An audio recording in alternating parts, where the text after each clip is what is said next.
One of the things that I really like about this particular tour of Smithies is it mixes some terrific outback product with the opportunity to meet some locals from the Gulf Savannah, like Doug and Mary from Rocky Springs Station.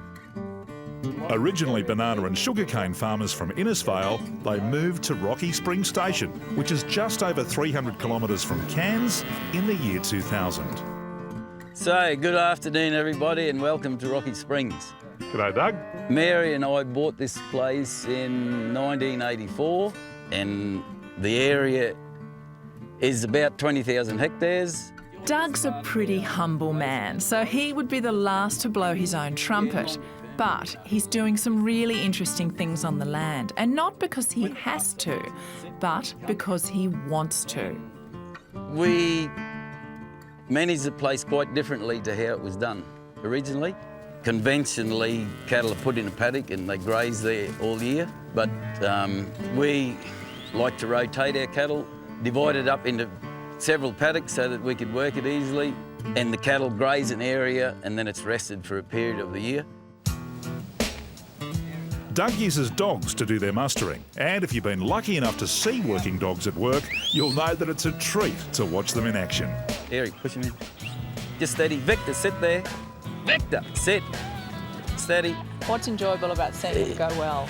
Well, the cattle are quiet. There's no stress with the cattle. Quiet, confident control of the cattle. Yeah, I feel as if I've always got the cattle under control like this. Doug makes it look easy, but I've got no doubt that a lot of years of hard work have gone into this dog and master relationship. Moving cattle is thirsty work, so there's always a watering hole close by for a mug of billy tea.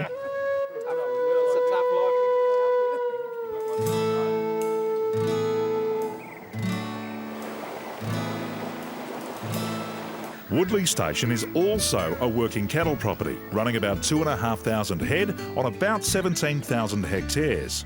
While it's the innovative cattle practices that make Rocky Springs a standout, it's the history and beautiful gardens of Woodleigh Station that make it unique. Tell me a bit about this lovely old building. Well, this was built in 1876 for an English family called the Garbetts. And they arrived in Sydney and then caught the steamer to Port Douglas, which was the only port in the north in those days, and then from Port Douglas to Woodleigh on horseback. So Mrs. Garbett had 4 children at the time, the baby only 6 weeks old, and she carried the baby in front of a side saddle from Port Douglas to here.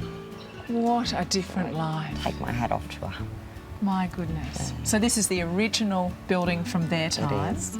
Yeah. A baby, a 6-week-old baby. Can you imagine those days? And then she went on to live to 98 and had 13 children.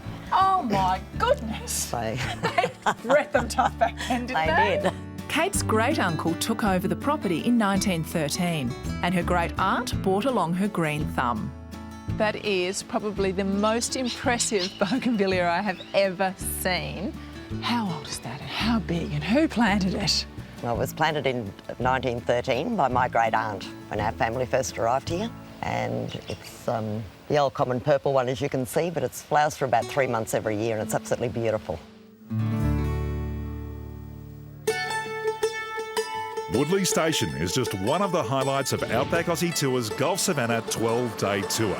It's well worth reading the full itinerary, as it really is the ultimate Gulf Savannah package. You can visit their website for prices and departure dates as well.